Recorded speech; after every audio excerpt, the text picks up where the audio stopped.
வாருங்கள் மகாராணி, வாருங்கள் வாருங்கள்.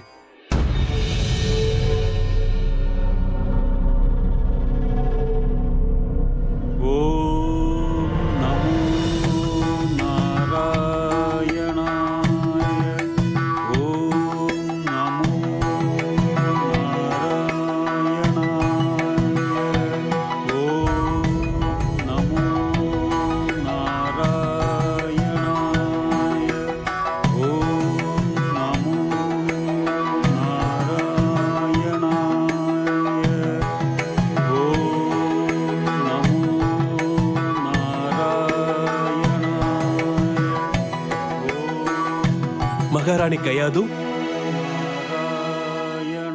இது என்னுடைய ஆசிரமம். இங்கு நாராயணனின் நாமம் மட்டுமே தான் ஒலித்துக் கொண்டிருக்கும். இங்கு அவர்தான் காவலர், அவர்தான் எஜமானர். தாங்கள் இங்கு இருப்பதில் எந்த சங்கடமும் இல்லைதானே? இந்திரன் தன் கோபத்தால் என் கர்ப்பத்தை அழிக்க பார்த்தான். சதா சர்வகாலமும் ஸ்ரீஹரியை தியானித்துக் கொண்டிருக்கும் நீங்களும் ஸ்ரீமன் நாராயணனும் உலக நன்மையை மட்டும் நினைக்கிறீர்கள். ஆனால் இந்திரன் எப்படி இதுபோல் ஒரு தீய செயலை புரிய துணிந்தான்? அதிர்ச்சியாகத்தான் இருக்கிறது. நான் அசுர குலத்தை சேர்ந்தவளாக இருந்தாலும் என்னை காப்பாற்றிய நீங்கள் எனக்கு கடவுளாகத்தான் தெரிகிறீர்கள். என் கணவரோ பரந்தாமனை பழிவாங்க துடிக்கிறார். ஸ்ரீஹரிதான் அவரை நல்வழிப்படுத்த வேண்டும். நான் இங்கு தங்குவதற்கு எந்த சங்கடமும் இல்லை முனிவரே. நான் இங்கு மகிழ்ச்சியாக தங்குகிறேன். மிகவும் மகிழ்ச்சி மகாராணி. நீங்கள் இங்கே நிம்மதியாக இருக்கலாம். நீங்கள் களைப்பாக இருப்பீர்கள். சிறிது ஓய்வெடுத்துக் கொள்ளுங்கள். பாருங்கள் பாருங்கள் மகாராணி. பிரம்மதேவாய நமக. ஓம் பிரம்மதேவாய நமக. ஓம் பிரம்மதேவாய நமக. ஓம் பிரம்மதேவாய நமக. ஓம் பிரம்மதேவாய நமக. ஓம் பிரம்மதேவாய நமக. பிரம்மதேவாய நமக. ஓம் பிரம்மதேவாய நமக.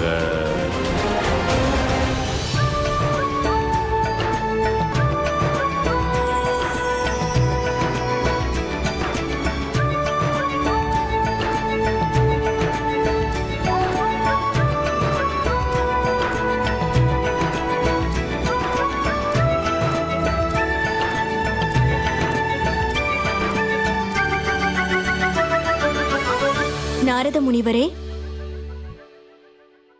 இந்த பூமாலையை ஏற்றுக்கொள்ளுங்கள்.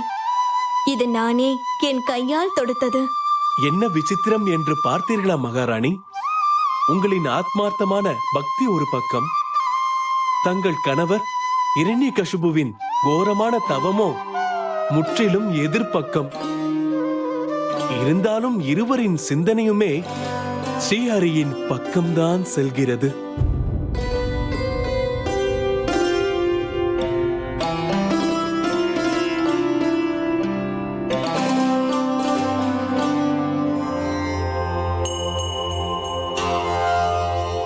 முனிவரே, நான் இன்னும் எவ்வளவு காலம் இந்த ஆசிரமத்தில் இருக்க வேண்டும்?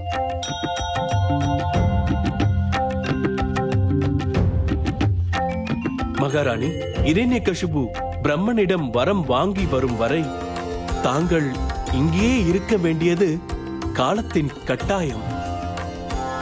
தாங்கள் இங்கு இருக்கும் வரை உங்கள் கர்ப்பத்தில் இருக்கும் பாலகன் பாதுகாப்பாக இருப்பார்.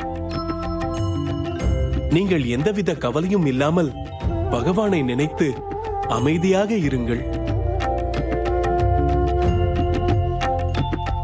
நான் சொல்லும் மந்திரம் சதா சர்வ காலமும் உங்கள் நினைவில் இருக்கட்டும்.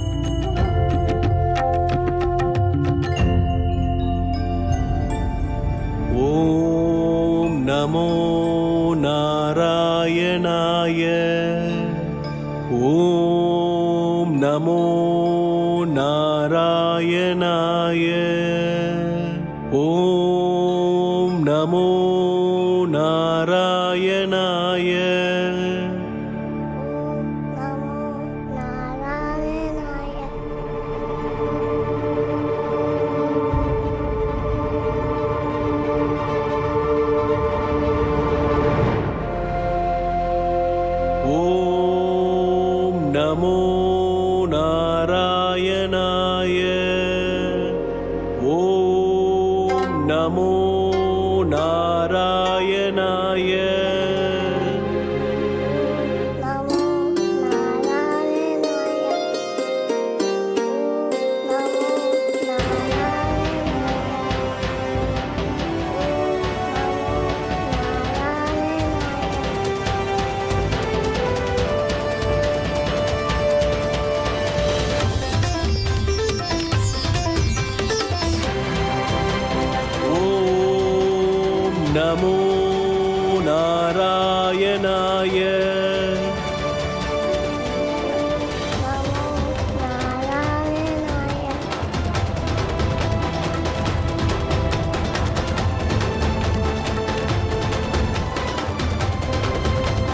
நாராயணா நாராயணா நாராயணா நாராயணா.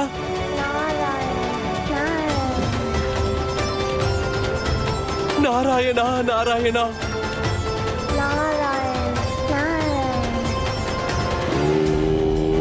பிரம்மதேவாய நமக. ஓம் பிரம்மதேவாய நமக. ஓம் பிரம்மதேவாய நமக. தாயே மகாலட்சுமி, நீங்கள் தான் எங்கள் கஷ்டம் தீர ஒரு வழி சொல்ல வேண்டும். மானிடர்கள் தர்மப்படி செய்ய வேண்டிய காரியங்களை அசுரர்கள் தடுத்துக் கொண்டிருக்கிறார்கள். அதனால் பூஜை புனஸ்காரங்கள் எல்லாம் தடைபட்டு கொண்டிருக்கிறது. எங்களுடைய கடமைகளை நாங்கள் நிறைவேற்ற முடியாமல் தவித்துக் கொண்டிருக்கிறோம் தாயே. மானிடர்கள் பூஜை செய்ய முடியாததால் நாங்கள் சக்தியை இழந்து கொண்டிருக்கிறோம். அதனால் மானிடர்களை காப்பாற்ற முடியவில்லை தாயே. இதற்கு நீங்கள் தான் தீர்வு சொல்ல வேண்டும் தாயே.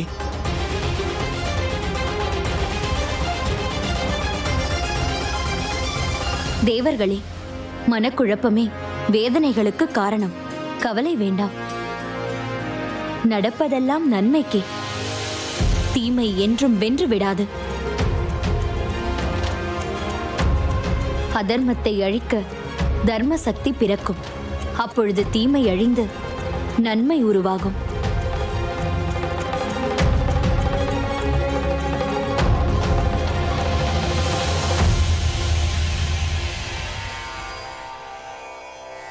மகாராணி கயாது, பிரபஞ்சத்தின் படைப்பில் அனைத்தும் ஸ்ரீமன் நாராயணனால் உருவாக்கப்பட்டவை. படைத்தலில் எல்லாமே ஸ்ரீஹரிதான். நீர் கசிவதும் ஹரியாலே, கசியும் நீர் உருண்டோடுவதும் ஹரியாலே. கடல் கொதிப்பதும் ஹரியாலே, மழை பொழிவதும் ஹரியாலே.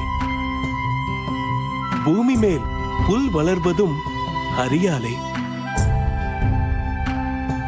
லக்ஷ்மிபதியின் லீலையை யாராலும் புரிந்து கொள்ள முடியாது. நாராயணன் நடத்தும் நாடகத்தை ரிஷிகள் பலகாலம் தியானித்துதான் விளக்கிச் சொல்ல முடியும்.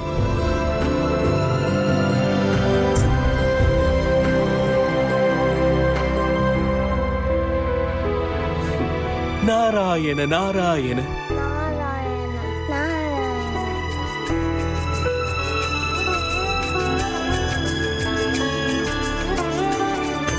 கர்ப்பத்தில் உள்ள சிசு பேசுகிறது. நாராயணா நாராயணா. லக்ஷ்மிபதியே, உங்கள் லீலையே லீலை. கயாது குமாரா, உன்னிடம் நான் சரணடைந்தேன். நீ பரந்தாமனை நேசி. உன்னை அவர் பாதுகாப்பார். கயாது குமாரா, உன் தாய் களைப்பால் தூங்கும் பொழுது நீ மட்டும் அச்சுதானந்தனை பற்றி தெரிந்து கொள்ள ஆர்வமாக இருக்கிறாயே. ஸ்ரீமன் நாராயணன் வேதத்தை அழிவிலிருந்து காப்பாற்ற எடுத்த அவதாரத்தின் கதையை சொல்கிறேன் கேள். முன்பொரு காலத்தில் அயக்ரீவன் எனும் கோர அரக்கன் வாழ்ந்து வந்தான். தன்னை மிஞ்சிய சக்தி எதுவும் இல்லை என்றும் பகவானின் ஈர்ப்பை அறவே மறுத்தும் பிரச்சாரம் செய்தான். சக்கரவர்த்தி, அசுர அரசன் ஹயக்ரீவன் ஞானம் விரும்பும் நல்லோருக்கு பெரும் ஆபத்தாக உருவானான்.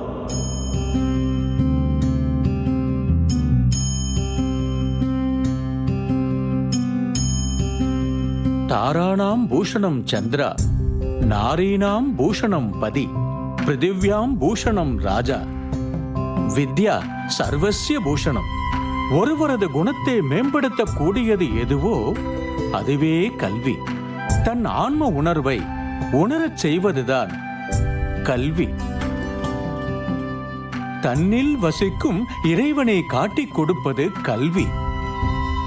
அதற்கும் மேல் மேன்மையடைந்து மற்ற அனைத்து ஜீவன்களுக்குள்ளும் வசிப்பதும் தம்முள் வசிக்கும் அதே பரமாத்மாதான் என்று உணர்த்துவதும் கல்விதான். சக்தியையும் முக்தியையும் கொடுப்பது எதுவோ அதுவே கல்வி. குருவே, நாங்கள் ஞானம் பெற முயற்சிக்கும் பொழுதெல்லாம் எங்கள் மீது தாக்குதல் நடத்துகிறார்களே, ஞானம் பெறுவதில் ஏதேனும் தவறு உள்ளதா? அச்சம் வேண்டாம். அசுரர்கள் உங்களுக்கு பயத்தை ஏற்படுத்தி உங்களிடம் இருந்து கல்வியை பறிக்க முயற்சிக்கிறார்கள். அதற்கு ஒரே தீர்வு மேலும் தீவிரமாக கல்வி கற்பதுதான். கல்வியே அச்சத்தை போக்கும். ஞானம் உள்ள மனதில் அச்சம் நுழைய முடியாது. பக்தனான நம்மை பக்தவத்சலன் காப்பாற்றுவார்.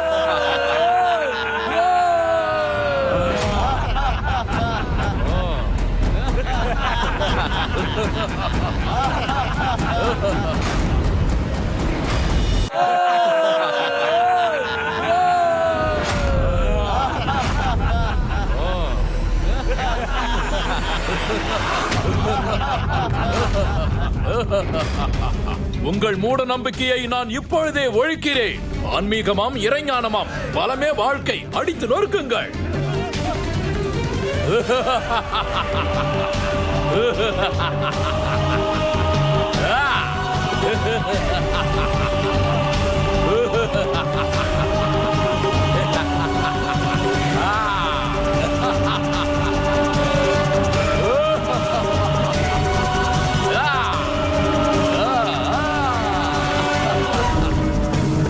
கற்கவோ கற்பிக்கவோ இங்கு யாருக்கும் அனுமதி இல்லை. அப்படி செய்ய நினைத்தால் கூட இதுவே அவர்களுக்கு ஒரு எச்சரிக்கையாக இருக்க வேண்டும். கயாது குமாரா, அரக்கன் ஹயக்ரீவனின் அக்கிரமத்தால் பெரும் அச்சத்தில் இருந்த ரிஷி முனிகளை ஸ்ரீமன் நாராயணனிடம் உதவி கேட்க அழைத்துச் சென்றேன்.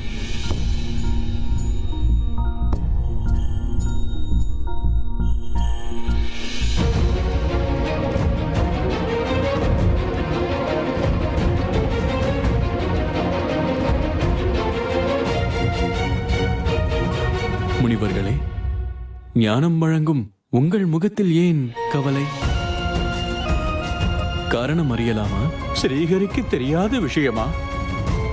ஞானம் பெற்றவர்களுக்கு கவலை என்பது இல்லைதான். ஆனால் எங்கள் பணி ஞானத்தை பரப்புவது. அதற்கே தடை ஏற்பட்டால்?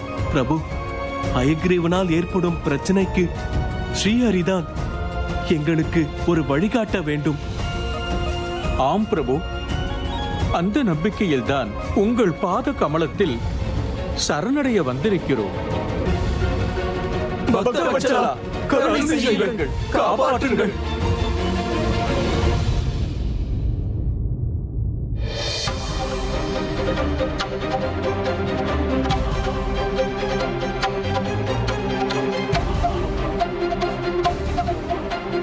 நாஸ்தி வித்யா சமோ பந்து, நாஸ்தி வித்யா சமசகரம், நாஸ்தி வித்யா சமம் வித்தம், நாஸ்தி வித்யா சமம் சுகம். முனிவர்களே, ஞானம் மக்களை சென்றடைவதற்கும் அதன் மூலம் அவர்களுக்கு ஆனந்தம் நிலைப்பதிலும் இன்றும் தடை வரக்கூடாது. கவலை வேண்டாம், நீங்கள் நிம்மதியாக செல்லுங்கள். சந்தோஷம் பிரபு.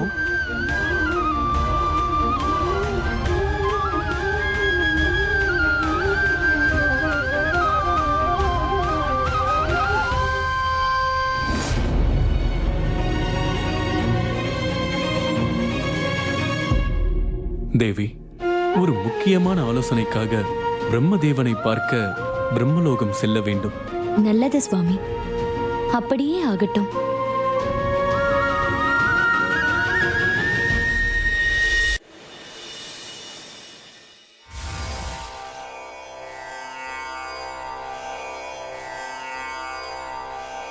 தேவி லக்ஷ்மியும் ஸ்ரீஹரியும் இணைந்து பிரம்மலோகம் வரை வந்திருக்கிறீர்கள் என்றால் விஷயம் முக்கியமானதாகத்தான் இருக்க வேண்டும். முக்கியமான விஷயம் மட்டுமல்ல, கவலைக்குரிய விஷயமும் கூட பிரம்மதேவனே.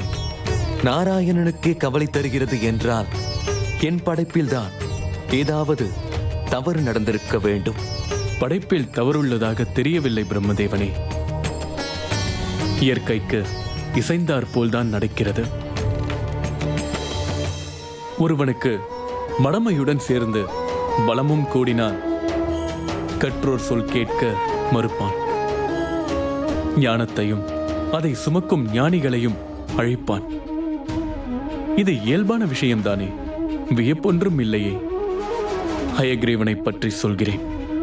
தன்னை மிஞ்சிய ஞானம் இல்லை என்று நினைத்துக் கொண்டு ஞானிகளை அழித்து வருகிறான். சரியாக சொன்னீர்கள் விஷ்ணு தேவனே. அறியாமையை ஞானத்தால் அழிக்கலாம்.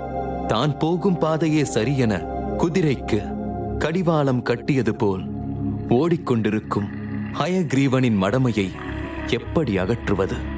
அங்கும் இங்குமாய் சிதைந்திருக்கும் ஞான சுடர்கள் ஹயக்ரீவனைப் போல் மூடனுக்கு கண்களில் படுவதில்லை. தன் பலமே பிரதானம் என்று அனைத்தையும் சிதைக்கிறான். விஷ்ணு தேவனே, மெய்ஞானம் அனைவருக்கும் தானே சொந்தம், படைத்தாகிவிட்டது. இனி அவனாகவே ஒப்பேறுவதுதானே சரியாக இருக்கும்.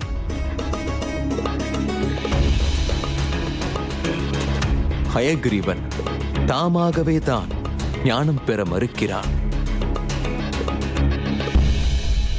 மூடனாகவே திகழ்கிறான்.